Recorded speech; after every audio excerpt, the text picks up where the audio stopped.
Decíamos entonces que damos inicio a Falta o Sobra, esta columna de economía feminista que vamos a estar trabajando, charlando, analizando diferentes temas. Es por eso que estamos en comunicación con Karina Forcinito. Hola, Cari, ¿cómo estás?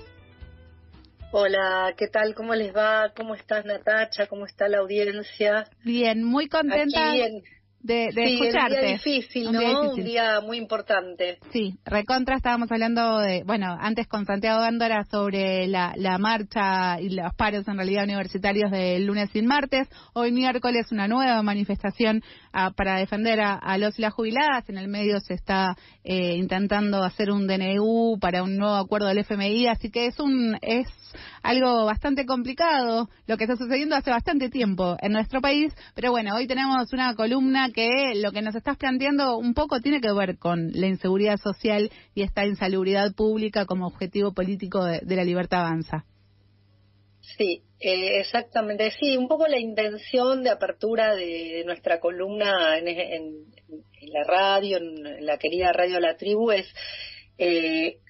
aportar algunos elementos para pensar este evento, estos eventos que vienen en realidad teniendo lugar en las marchas de los miércoles, que tienen que ver con uno de los gastos, el gasto entre comillas, que en realidad tiene que ver con los derechos, el cobro de haberes jubilatorios, para jubilaciones y pensiones, en realidad para toda la población que depende, los pasivos que dependen y las pasivas del sistema previsional argentino, que son quienes han experimentado uno de los mayores recortes en la historia a partir de la política de La Libertad Avanza, ¿no? Un cuarto de la disminución del gasto que efectuó La Libertad Avanza, que se estima en 50 billones de pesos,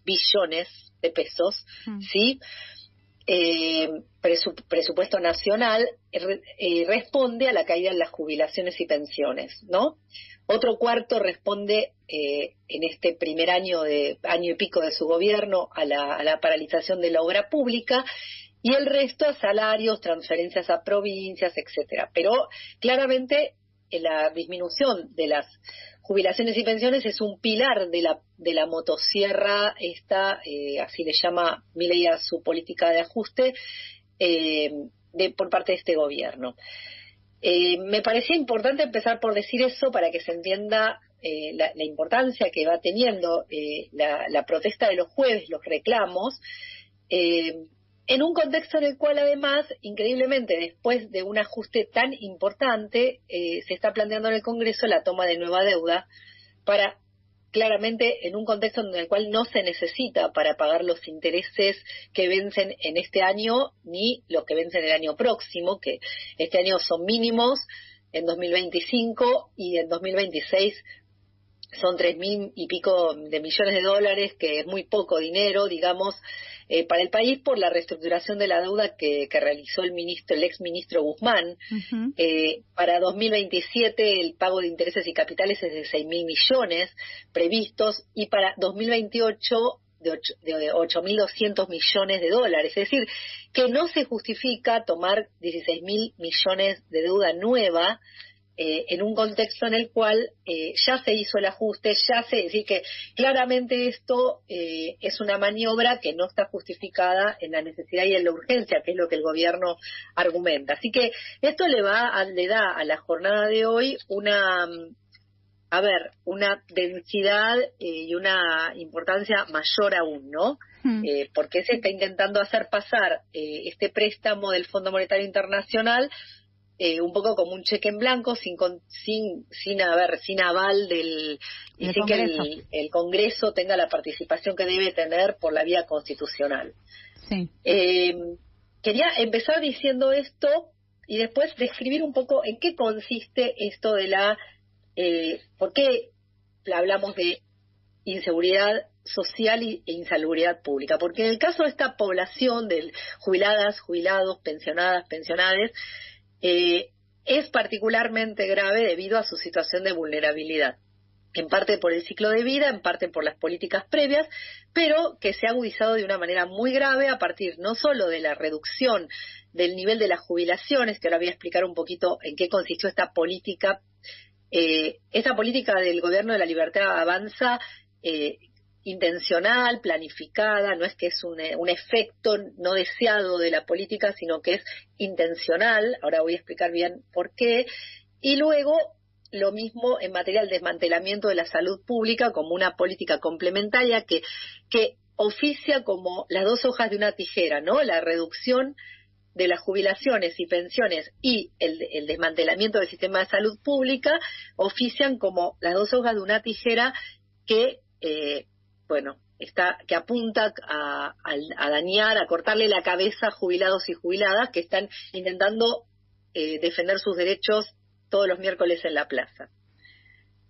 Te estoy escuchando atentamente y me parece recontra necesario tener esta lectura también, porque no es que solamente se ajustan las jubilaciones, sino que básicamente se está desestructurando todo el tema de la contención que pueden tener las personas que ya dejaron de trabajar, pero que trabajaron durante 30 o más años de su vida y que claramente necesitan de otro tipo de asistencia del Estado y que, como bien vos decís, es una tijera que ataca de dos lados y un poco lo que está haciendo es jugar y afectar el buen vivir de mucha de la población, no tan solo de Argentina, porque son políticas que se vienen desarrollando a nivel mundial, pero bueno, en nuestro país es algo que se está viendo y está recontra visto y está recontra manifestado, como lo vienen haciendo y vienen reclamando los jubilados hace bastante tiempo, todos los miércoles en el Congreso, ¿no?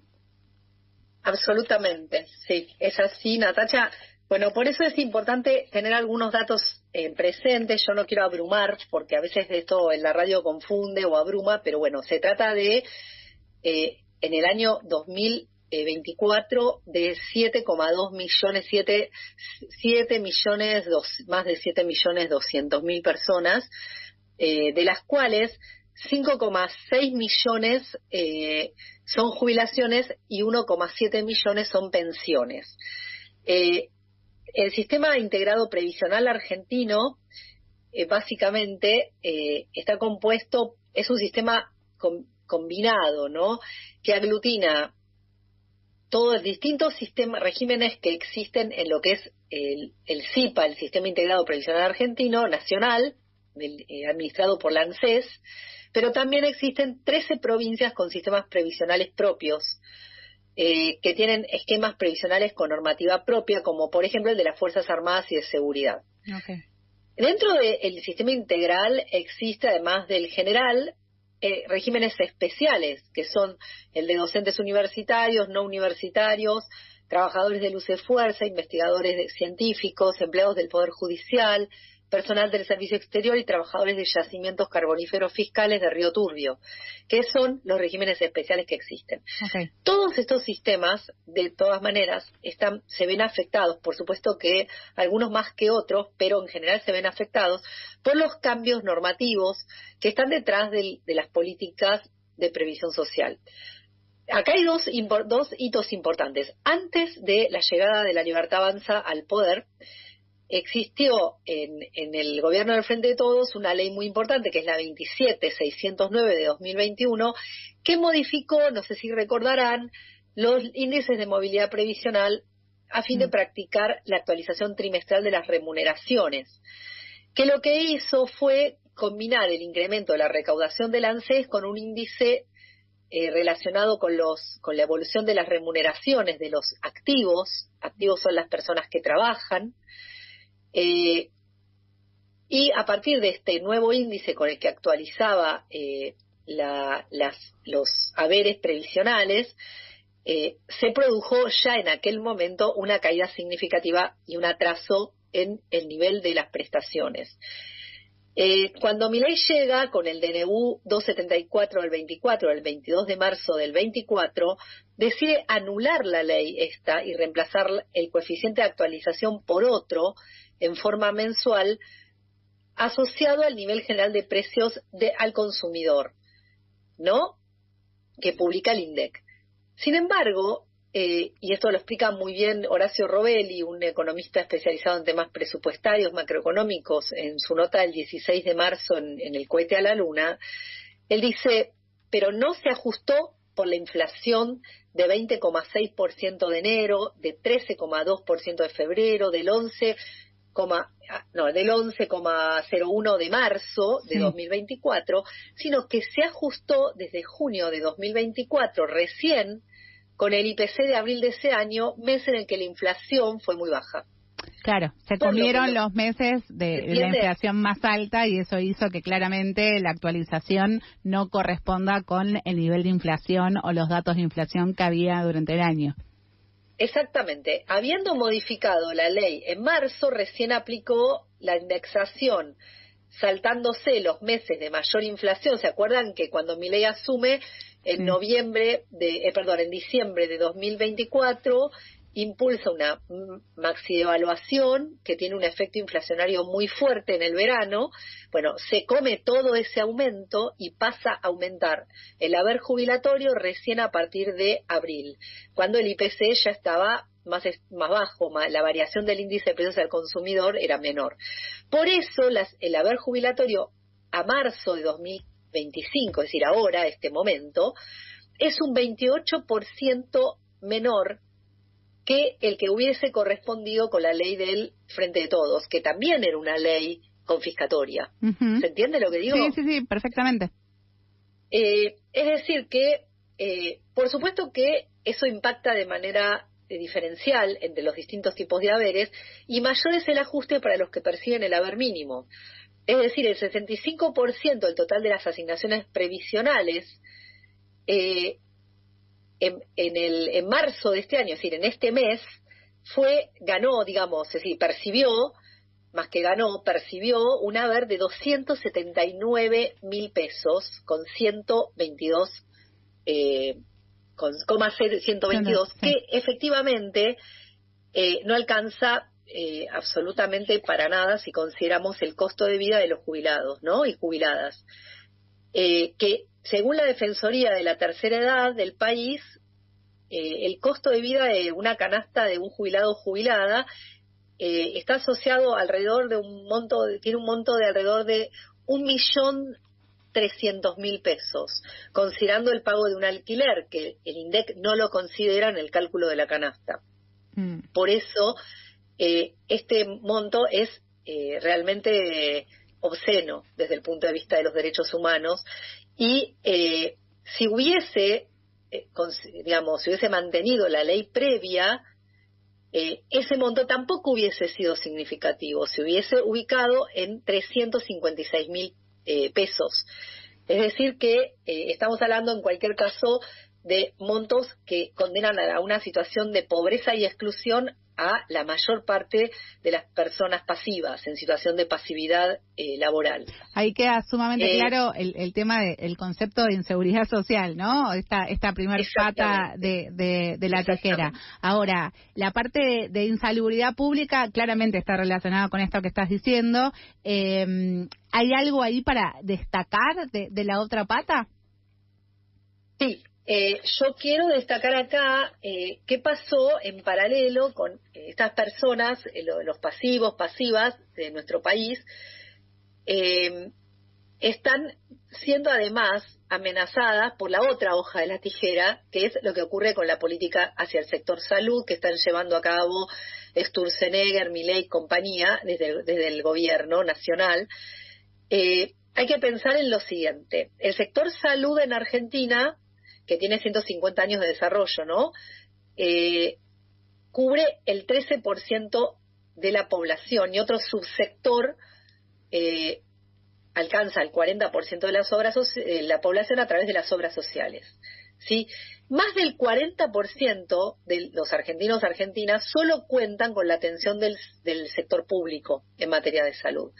Y el Estado es el que ordena a todo el sistema, integrando y garantizando niveles mínimos de equidad, tal como lo establece la Constitución en el artículo 42. Si bien el ajuste de salud también ya venía realizándose y se realizó durante varios gobiernos neoliberales, y otros que no tanto, pero que no tuvieron modo de preservar esos derechos mejor, no alcanzó estos niveles extraordinarios de ajuste. Para tener una idea, hay 3 tipos de acciones principales que están llevando a cabo. Primero, de financiar y debilitar los programas de los que depende la salud y la vida de miles de personas en forma directa o indirecta al eliminar el sostén financiero de programas en provincias y municipios. La caída del gasto en salud en el presupuesto actual, que es la prórroga de 2023, es una de las más importantes. Digamos, supera el 32% de lo que se gastaba en 2023 en términos reales, es decir, descontando la inflación. Retirar esto que voy a mencionar incide sobre la situación de la población jubilada y pensionada fundamentalmente. Retirar la gratuidad en el PAMI de los medicamentos a más de 5 millones de personas jubiladas y pensionadas, de las cuales la mayor parte gana menos de 400.000 pesos por mes. Retirar la cobertura de tratamientos para pacientes oncológicos y de las enfermedades llamadas raras, que no tienen otra cobertura por carecer de ella o porque la prepaga rechaza el tratamiento porque es oneroso. Retiro de la provisión de tratamientos inmunodepresores a pacientes trasplantados insolventes a través del programa de seguimiento post-trasplante. Debilitamiento de todos los programas del INCUCAI. Abandono de la provisión de medicamentos e insumo para el control de TBC, hepatitis B, C y VIH. Abandono de la provisión de insumos y anticonceptivos. Eso tiene ya que ver con salud sexual y reproductiva y afecta a otro sector de la población. Sí, claramente. Pero básicamente sí, todo lo que es atención primaria, médicos comunitarios y salud mental está siendo fuertemente destruido, no ajustado, está directamente siendo desarticulado por completo. Quedó, sí, Natacha, te escucho. No, quedó súper claro los dos conceptos, ¿no? El tema de la inseguridad social y la insalubridad pública son cuestiones que básicamente, por lo que nos estás comentando, tienen políticas sistemáticas que apuntan a esos lugares, con población que claramente necesita esta asistencia, como bien decías al comienzo, es de una crueldad inimaginable muchas veces, pero que claramente se concreta, como lo decíamos, hoy es una jornada de lucha y manifestación. Nos estamos quedando sin tiempo, Cari, pero bueno, es sumamente claro, con datos recontra precisos, y además esto, ¿no? Pensarlo como un todo que no tiene que ver solamente con el monto de las jubilaciones, sino también con todo un sistema que apuesta o en realidad ajusta a la calidad de vida de muchas de las personas que habitan en nuestro país. Cari. Exactamente, les agradezco y seguramente volveremos, Natacha, a profundizar sobre estos temas porque son sumamente importantes, afectan derechos humanos elementales que son la base de la democracia en nuestro país, por lo tanto es sumamente importante apoyar a este sector de la población en su